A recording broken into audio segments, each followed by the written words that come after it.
Good morning, everybody, and welcome to this week's weekly wrap. It's the 26th of June, 2026, and it's nearly the end of the financial year. And yes, we are very excited today. The Aussies are taking on Paraguay in a do or die game, I dare say. So that's going to be really exciting stuff. So we thought we'd have our wearing soccer jerseys to work day. And I can see Anthony in the Australian gear. Anth, how are you, buddy? Very well, Luke. Very excited. Well, I can tell, man. I can tell. And your Australian gear has a story behind it. You actually represented the country, did you not? I did. This is the uniform from 2009 when I represented Australia in indoor bowls. Magnificent. Well done, buddy. Mirko, where's your Australian top, bud? The closest I've been to representing Australia is when I was issued a passport, my friend. That's the closest I can get. No, Anthony, kudos to you, mate. That's outstanding. I'm actually very chuffed that you're wearing a Rigidage Australia issued top. That's awesome. No, absolutely, absolutely. And we're all proud Aussies here. But today I thought I'd wear my Croatian top, and I did that for Pauline Hanson because given her monocultural world, I wanted to stay multicultural, at least for this episode. So that was a bit of fun. Mirko, it's been a massive week out there. There's been a lot going on, markets, politically, legislation getting pushed through Parliament. God, we've got a lot to talk through. How about you give us a quick update on the markets? Yeah, look, markets. I'd love to tell you that are powering on for the end of the year, but hasn't really been the case. Particularly in the US, the Nasdaq has copped a bit of a pasting with the discussion around the tech stocks and this shift out of the big tech stocks. So that's actually off about 4.4% for the first 4 days of trading. This week, the US S&P 500 is off about 1%. All odds we're in the red, just at about minus 0.9, so call it negative 1%. I'm really keeping an eye on the all odds. We are hanging in there with a positive result for the 12 months to 30 June, but we are literally hanging in there. We've sort of got our nails wedged in there. So hopefully we can actually finish the year on a positive, which has in truth been a pretty disappointing year. But we'll cover off on that next week and just sort of compare what's happened in the US versus in Australia. I did get asked by a couple of people, hey, whatever happened with that SpaceX float? And it was an interesting one, and we sort of said we did call it a bit of a FOMO trade at the time, and for those people that managed to score the float, which was issued at $135, they're still in the black, so they're going okay. Last night it closed at 153. Most people that bought in would have been, at the open, the stock actually started trading at about 150 US, so sort of breaking even. For some lucky punters that managed to sell at the high, which is very rare, at 225, and it's been as low as 147. So I think this stock is trying to find out where it belongs and where it lives. And as is always the case, our preference is to let's just see the fundamentals. Let's just see how things go and get all the noise out of the stock first to have a proper look at it. So, that was the SpaceX, and one of the things that came about this week was the inflation figures came out in Australia. That was yesterday, I believe it was, and depends on who you talk to about how positive we are on inflation and the result that came in. The actual annual inflation number dropped from 4.2% in April to 4%, but the preferred measure of inflation for the RBA, if you like, is the trimmed measure of inflation, which actually strips out the most volatile components of inflation. It actually climbed to 3.6 from 3.4. So what does all that mean? If you're Jim Chalmers, you're going to use the first one because that's a reduction in inflation.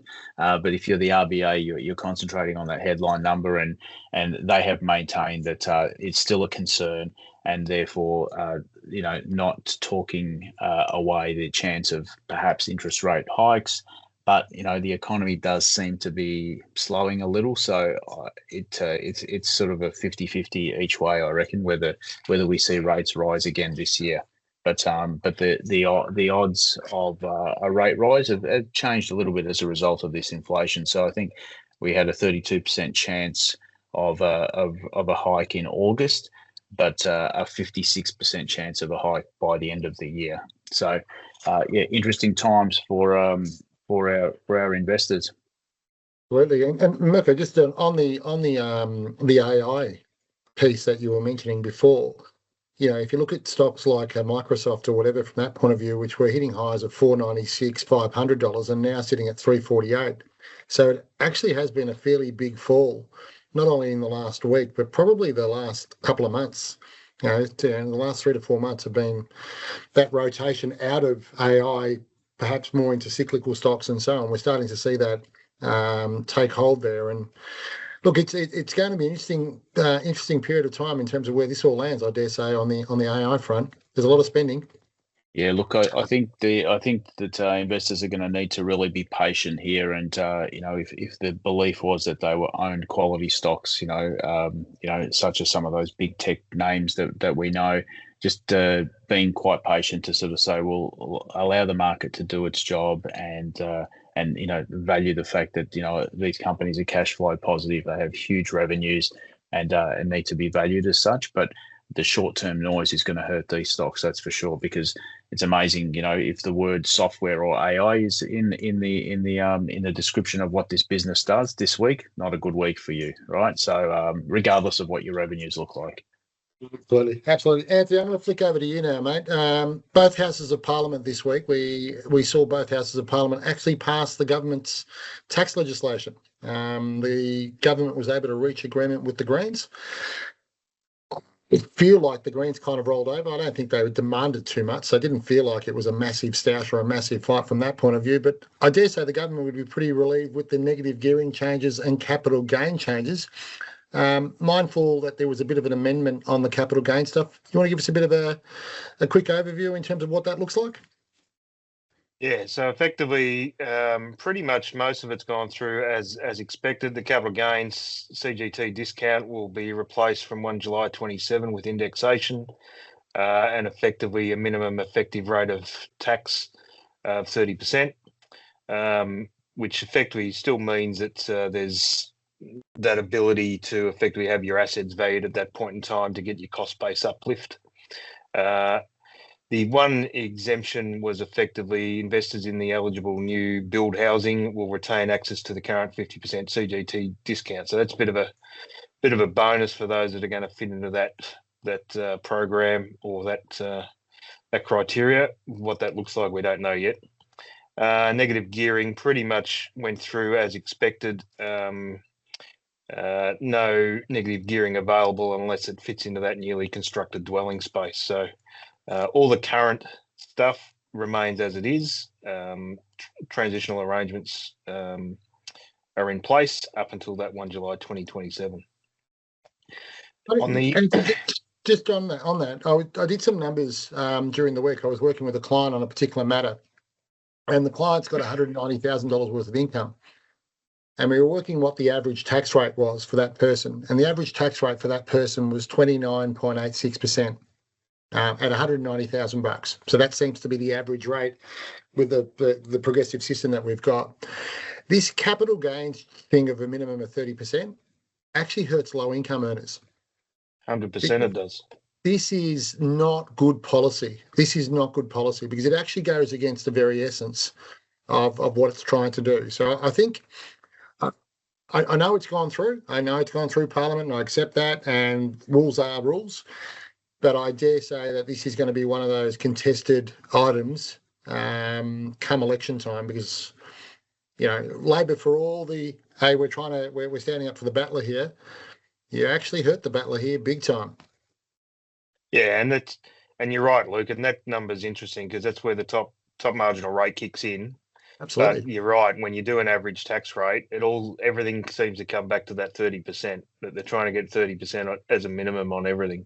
So, but your mum and dad that retirees that effectively might be $20,000 or $30,000 a year and have an asset that potentially they sell as a once-off and that they've held for a long time, they can be getting wearing that 30% tax as opposed to what the current arrangement is, depending on what their income is going to hurt, and it is completely unfair.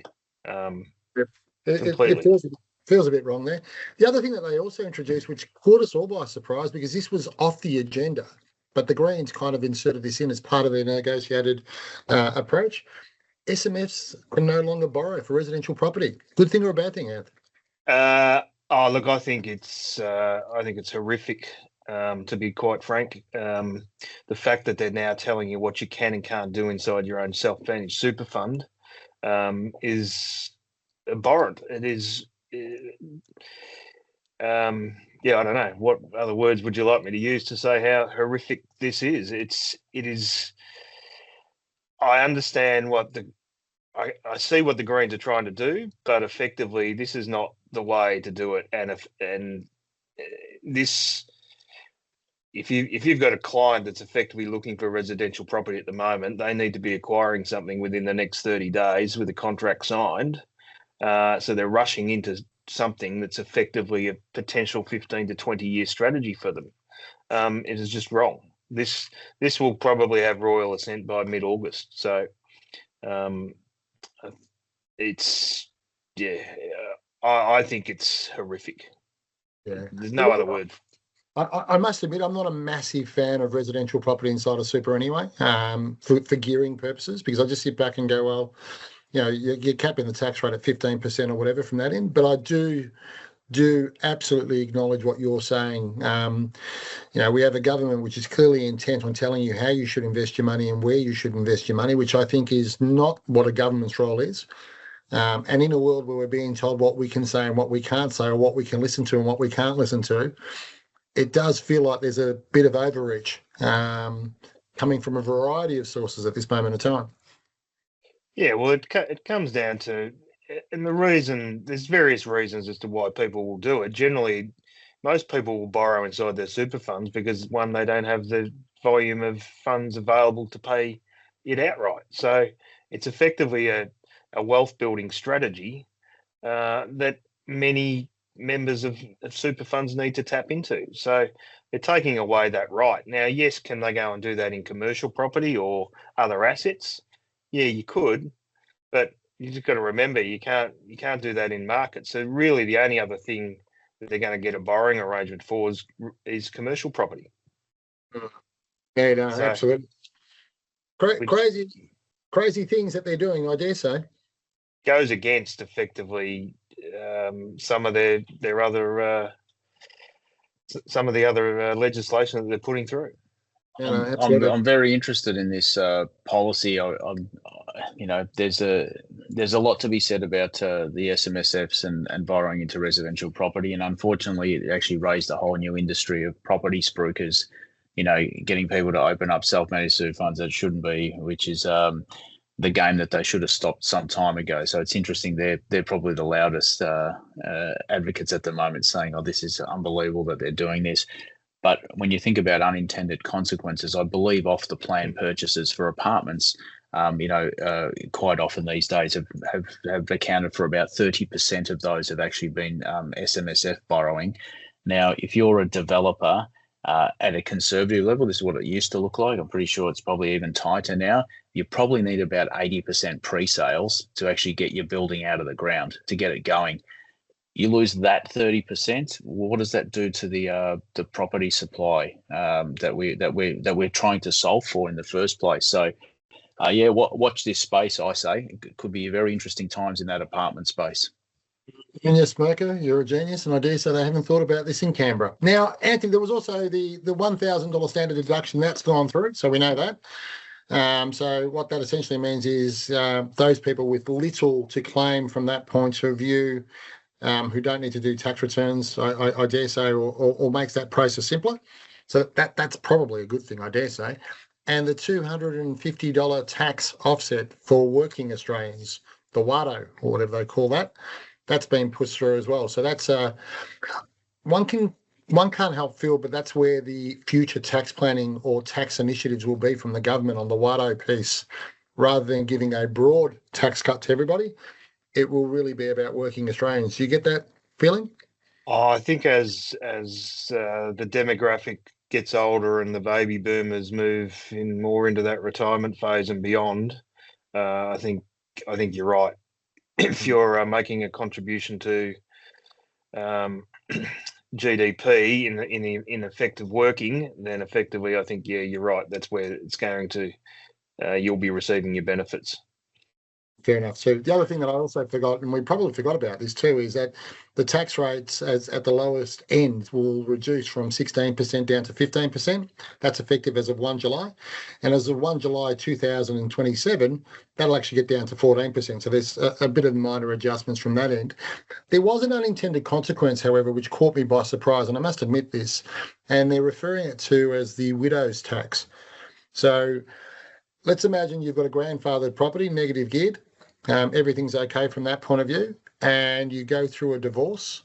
What the government is saying, well, if you go through a divorce, it loses its grandfathered status and it can no longer be negative geared under the old rules from that point of view, which you kind of sit back and go, well, okay, I get in a divorce. Usually there's property distributions and property splits from that end, so I kind of get that. The one that caught me by surprise, however, was they were saying that in the event that a partner dies, husband and wife, negative gearing property from that point of view, one of them was to pass away, the grandfather status is removed. So what we've got is we've got a widow now who's dealing with the emotional, or he's dealing with the emotional loss of losing their partner, and we've got the government with their hand in your pocket. What an insensitive bunch of bastards. Well, I think that there's a couple of issues that, for me, that raises. One is that if the family court under a divorce arrangement says that this is what's happening, historically, and my interpretation is that it retains its stature, its nature. So I'm not sure if they're overriding the court system. Yeah, that's interesting. Yeah, it's, I don't know. You called them bastards. You're being polite, Luke. Have you got the expletives ready? Oh, look. Do we have a beep function? 7-second rule on this? Yeah. Oh, it's just when you look at something, you go, that is just shit behaviour. Like there gets to a point where you go, enough's enough, and you can see why people will eventually go, well, screw you and whatever. But the problem that's clear about all these tax changes, property investing now becomes less attractive or less tax driven, and that's fine. I understand that. We all want properties to be cheaper, and we want the great Australian dream to flow through, and so we get that. I think the thing that we've got to be really careful about here is when you start to rip out and strip out incentives out of systems and you start to close doors all over the place, it just causes people to stop. And I don't know what sort of an economy results as a result of that, but my experience tells me that it can't be a good one. It can't be a good one. Now that we've spoken about that, Merck, I'm going to flip back to you because I wouldn't mind bringing you back on the property side of things. What we've seen is a decline in prices, and we're seeing Domain and Real Estate Com having, a world of complaints from that point of view. And we're also seeing clearance rates at pandemic levels. So where we were in COVID, we're now seeing clearance rates falling to those sorts of levels. Is this a temporary issue? Is this because of what the government's proposed? Or is this because, hang on a sec, property's virtually doubled and quadrupled over the last 5 to 10 years, and this was always going to happen? What's your view? Yeah, look, I do, and I'm very cautious to use the word correction because a correction sort of implies a 10% declines. But we've actually seen that in some of the markets and some unexpected markets too, some blue chip suburbs and the like. I think this is a combination of a couple of things. The increased interest rates. I'm pretty sure in the sort of the Western world, we're rolling at the highest cash rate at 4.35, so that hasn't helped the situation. And all of these new changes and the uncertainty that's hit as a result, where it's not surprising to actually see those. And remember, these are the figures that we see. I'd like our listeners to pay attention to. So when you do go on the Domain websites and the like and have a look at auction results and that, which is a bit of a hobby of mine on a Sunday morning, have a look at how many houses were actually withdrawn, how many actually didn't get to the auction. That skews the figures even more. So, pay attention to what's going on in your local area. But they're starting to talk that perhaps it could be a buyer's market now, after quite some time, because we always talk about, your assets and not being forced sellers, not being a price taker. Now is a time you do not want to be a price taker, let me tell you, if you're trying to offload property. Couldn't agree with you more, mate. I think, look, the reality there is for most of our clients and for most long-term holders of property, this is not an issue. This is nothing to be too worried about. Anyone who's bought in recent times, in the last couple of years, of course, there is that risk of negative equity. But in fairness, we've always had banks who've been very receptive and very accommodating of those sort of arrangements, not enforcing people to sell down. But that was also on the basis that property prices would always increase over the long term and recover. If that isn't the case and bank balance sheets start to feel a bit of pressure, it could set off a whole wagon wheel of events on that one. So that's an interesting one. Now, in some good news for the government as well, and this was probably caught all of us by surprise, the budget is actually tracking materially better than expected. And it's doing that for two reasons. We've had stronger tax receipts and slower than anticipated spending cuts from that point of view. So what we've had a combination of two factors, which is causing the budget to look a lot healthier than what we anticipated only 11 months ago. So that's a great result for the government. So you got Jim Chalmers out there smacking his chest. The reality there is, however, we've just got to be conscious about this. So before we give him hey, Jim, you're doing a wonderful job, let's give him the clip as well. The structural problems in the budget still sit there. So don't sit there and profess how wonderful you are. The reality is you're still stupid and you've still got a lot of work to do, would be my advice to him. That's just me being polite. Now, enough of all the rubbish. There's a soccer game going on today. Australia is playing Paraguay. I've actually got it on the screen right now. Okay. It's just started. This is live and we've got to get off the screen. So the Socceroos have got one job today, Mick. The way I kind of see it, it's don't lose. Is that right?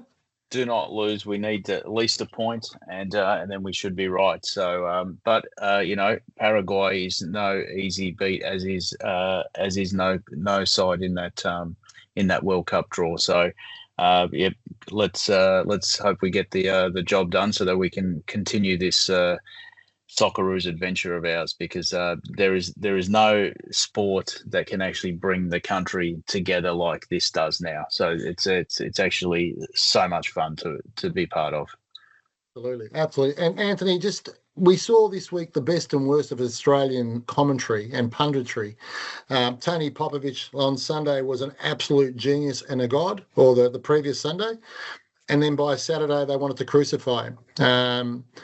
We've got to give him some credit, surely. Like, as a coach, you're trying to navigate over weeks and times, you're trying to navigate a competition. Pretty tough to do. Oh, I think his strategy was it was probably reasonable amount of soundness in what he was trying to do in terms of the two goal scorers coming on the second half, which added speed and flair. And America, in my opinion, effectively went out to try and bash them up early. So the fact that he protected them probably, to me, made a bit of sense when you sit down and analyse what he was trying to do. So, look, people will continue to knock them down while, there'll be highs and lows. And what is it, tall poppy syndrome? Popper's he's got tough skin, guys. Remember, there's only two types of coaches: one that's been sacked and one that's going to be sacked. So if you're playing in that industry, that's how it works. Yeah, no, absolutely too. And I guess obviously with my checkers on the screen from that point of view, it'd be remiss of not to mention the mighty Crows. One thing we continue to prove, Mirko, is that we don't need population to win football matches. Yeah, we're 3.8 million people, but God, we keep on punching. Yeah, there's something to be said about a bit of resilience and World Cup success, and I think you'll find that the countries that go deep into these tournaments, it is all over that. Yeah, no, absolutely. And the Dutchies keep on doing well, Anthony. They're just going quietly about their business, just doing what they need to do. Just keep a lid on it. Well, the good thing is the World Cup and the expanded version of it is actually delivering what it was designed to do. It's been a great viewing episode, and I think more so for Australians because it's actually in a time zone that works. We're actually watching it during the day. It's fantastic from that end. One thing I do need to say, I need to spare a thought for the AFL. I believe tonight they've got the 14th team on the ladder versus the 16th team in a massive clash. All at a time where Australians have just checked out of the AFL and said, no, I'm watching the other football league. So it must be tough for them.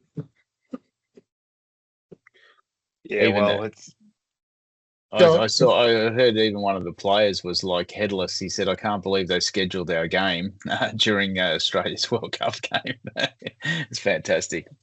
That was Toby Green, actually. He was actually filthy about that. And Jake Stringer. They were actually both filthy, going like, how can you do this? It's just absolute crazy stuff. Quite funny. Stuff.